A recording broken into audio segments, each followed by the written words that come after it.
नमस्कार, मैं हूं आपके साथ स्मृति विद्यार्थी और आप देख रहे हैं प्रेस जागरण। आइए आपको बताते हैं कि पप्पू यादव ने आज कैसे प्रेस कॉन्फ्रेंस कर सीबीआई, ईडी, इनकम टैक्स पर निशाना साधा है।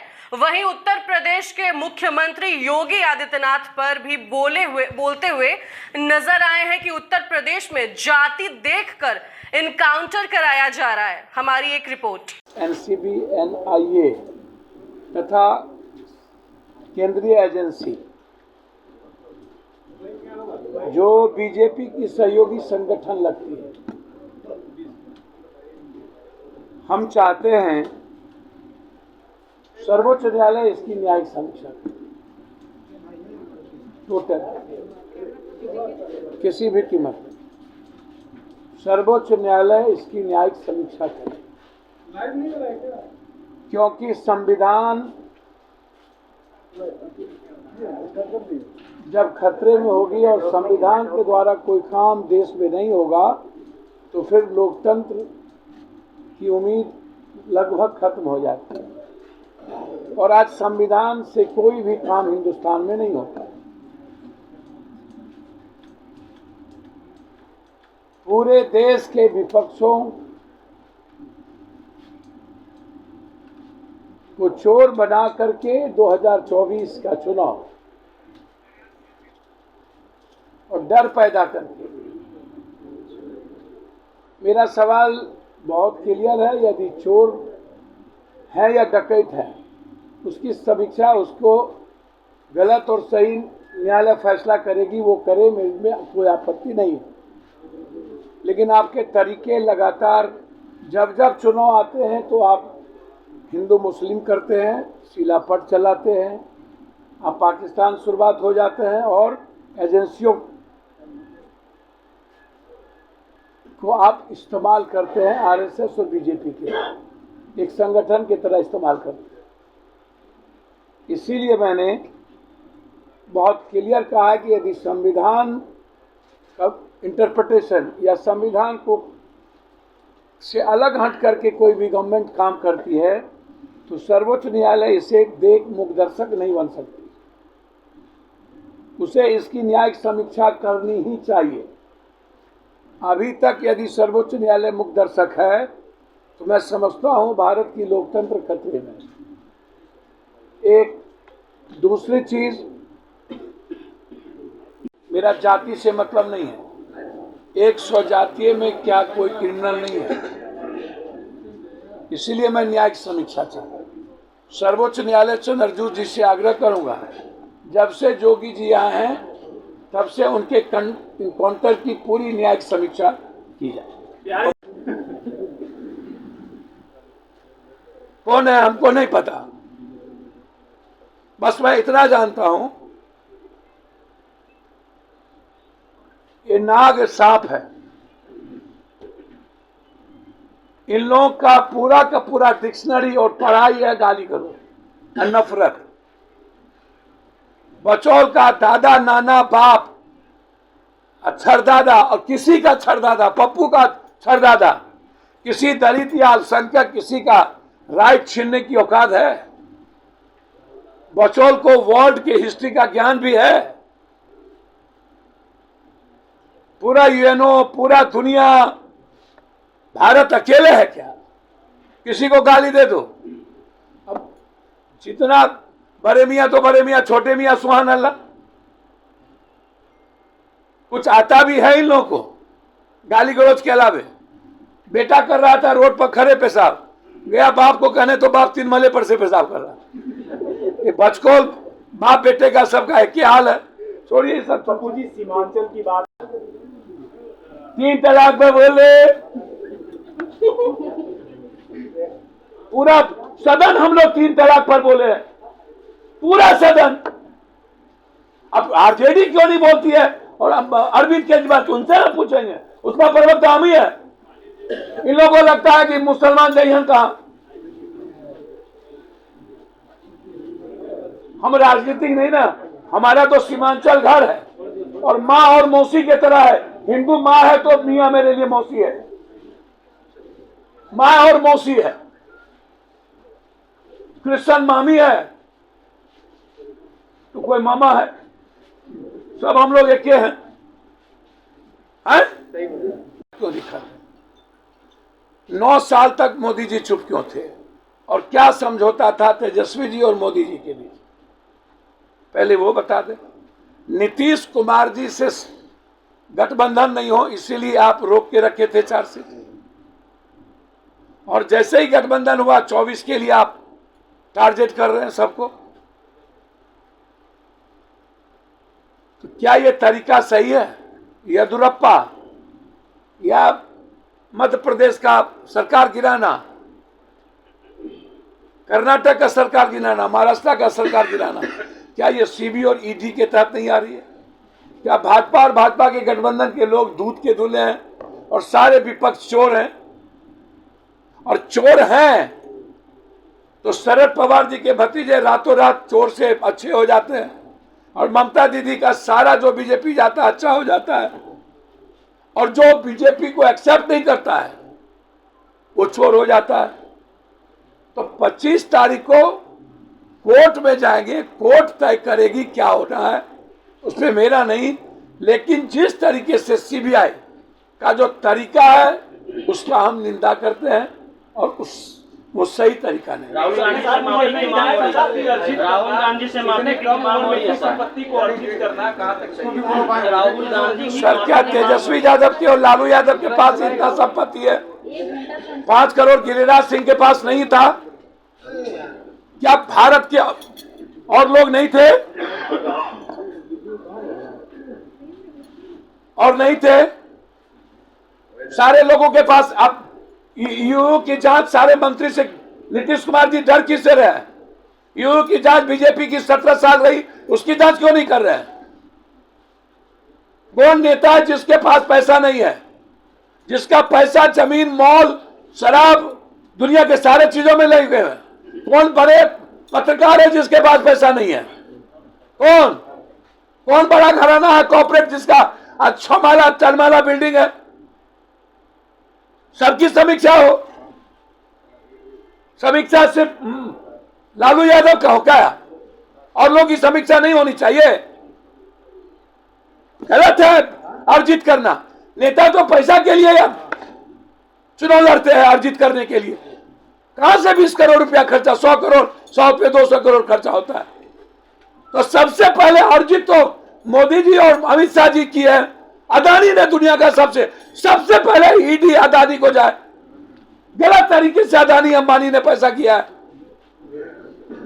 एजुकेशन करने के बाद मात्र 22 से 23% लोगों को ही नौकरी और रोजगार मिलता है, रेस्ट खाली रहते हैं। तो चर्चा यहां होनी चाहिए, चर्चा होनी चाहिए कि आज सबसे बड़ा जनता के जेब का पैसा कौन लूट रहा है, कौन नफरत पैदा कर रहा है, कौन जाति के आधार पर काला कपड़ा, गरीबी के आधार पर छूत अछूत कर रहा है, वो है रावण।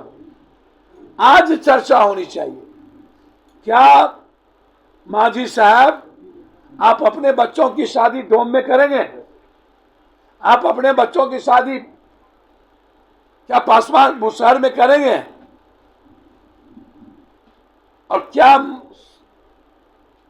शिक्षा मंत्री जी आप अपने परिवार में किसी की शादी डोम में करेंगे? जो रामायण को, जिसने वाल्मीकि कृत रामायण की बात करेंगे?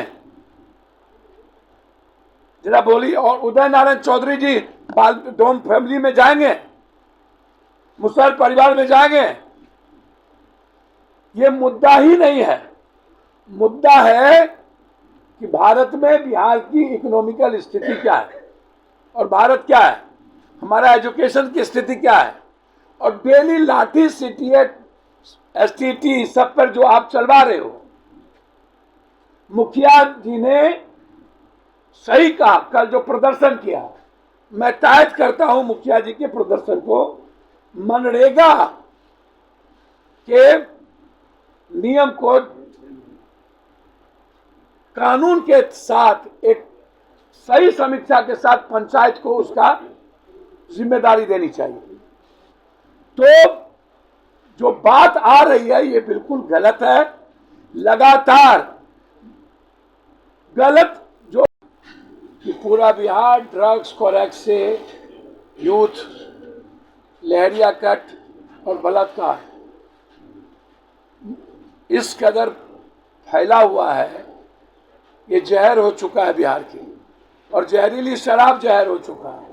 हम नीतीश जी से प्रबद्ध आग्रह करेंगे कि बिहार में सिर्फ जाति जाति जाति और शराब, क्या इसके अलावा दूसरी कोई चीज नहीं है? जहरीली शराब को आप बंद कैसे करें, ये सबसे बड़ा सवाल है, शराब से पहले। तो आज सबसे बड़ी समीक्षा ड्रग्स पे, आप गुटखा पर भी कई चीज पर बैन किए थे, सब ऑफेंस चल रहा है, तो उस पर चर्चा क्यों नहीं होती? हमेशा शराब पर चर्चा क्यों? और मेरा मानना है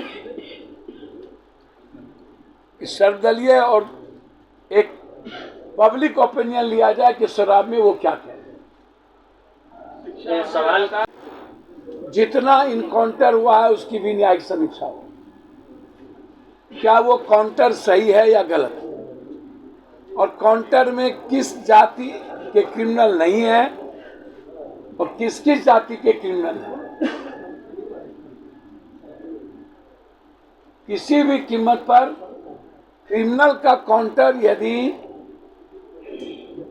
संविधान और कानून के दायरे में होता है, मुझे आपत्ति नहीं है, लेकिन राजनीतिक काउंटर और वोट की राजनीति का काउंटर जो संविधान के साथ नहीं चलती हो, उसकी भी न्यायिक समीक्षा आवश्यक है। अंतिम तीसरी चीज, सीमांचल को लगातार सियासत का अखाड़ा बनाया जा रहा है, लगातार। फिर अमित शाह जी जा रहे हैं, नीतीश जी और वो गए, अब हमारे 4 साल के बाद ओबीसी जी जा रहे हैं।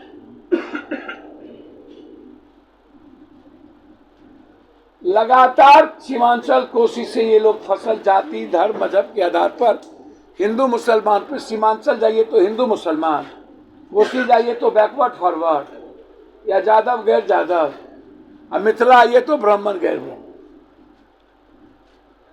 लगातार चुनावी साल आते ही सीमांचल को नफरत, उस सौदा ये लोग इस्तेमाल, सेंटिमेंटल इस्तेमाल, भावनात्मक एक्सप्लॉयटेशन।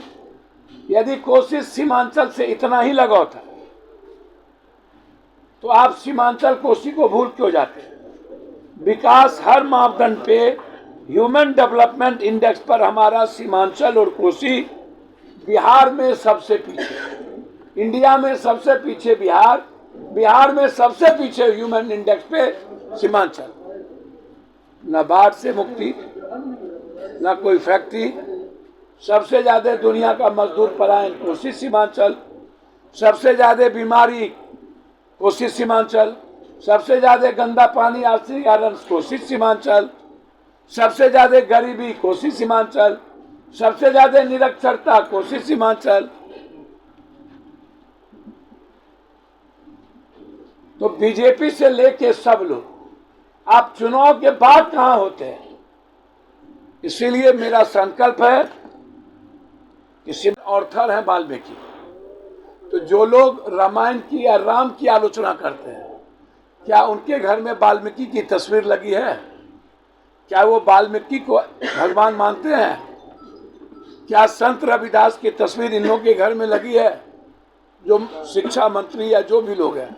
एक दूसरी चीज, मैं इसको कतई मानने को तैयार नहीं हूं। मेरा मानना साफ है कि आज जो रावण है चर्चा उस पर होनी चाहिए, और आज रावण है नेता, मंत्री, एमपी, एमएलए, पदाधिकारी। हम मांझी साहब से आग्रह करेंगे कि अतीत जो असत्य है वो चला गया, प्रेजेंट में हमारे लिए इकोनॉमिकल फ्रीडम की बात है, आर्थिक आज़ादी। 40,000 रुपया महीना हमको कैसे मिलेगा? हमें रोजगार की, नौकरी की जो बात आई थी वह कैसे मिलेगा? हम पूछना चाहेंगे शिक्षा मंत्री जी से कि अपनी तकदीर खुद लिखे। अब सौदा, हमारी माँ का सौदा, हमारी मिट्टी का सौदा कोई नहीं कर सकता, और वहां नफरत फैलाने की इजाजत किसी को नहीं दी जा सकती। 4 साल तक इतनी बड़ी बड़ी घटनाएं घटती है, एक बार भी कोई वहां जाने का काम नहीं करता। धन्यवाद। और कुछ पूछ रहा हूं, एक एक करके एक नेहरू, इंदिरा और मोतीलाल का न खानदान है वो, ये लोग तो आज ना पैदा हुआ है। डेमोक्रेसी, लोकतंत्र और भारत के संविधान और उसके प्रेम की रक्षा के लिए राहुल गांधी जी, इसके पहले बीजेपी ने हर इंडेक्स पर हर दुनिया में जाकर मनमोहन सिंह को गाली नहीं दी है। राहुल ने तो कभी गाली नहीं दिया। जो बीजेपी ने मनमोहन सिंह को गाली दिया इस धरती पर, उतना गाली तो किसी ने दिया? कौन गाली नहीं दिया? मोनी बाबा से लेके कौन? क्या नहीं कहा विदेशों में? विदेशों में जाकर के अमेरिका में ये प्रचार करते हैं, अमेरिका के लिए काम करते हैं। विदेशों में जाके अदानी जी को ले जाकर के एसबीआई का थोड़ा पैसा विदेश को जाकर के इसके ठेका के लिए देते हैं। इससे बड़ा काम गलत राहुल गांधी ने किया है। इकोनॉमिकल अफेयर्स नहीं ना है। हर प्लेटफॉर्म पर इंडिया की बात रखने का राइट है। जो सही बात थी उसने राहुल गांधी ने रखी। आप मुसलमानों की वोटिंग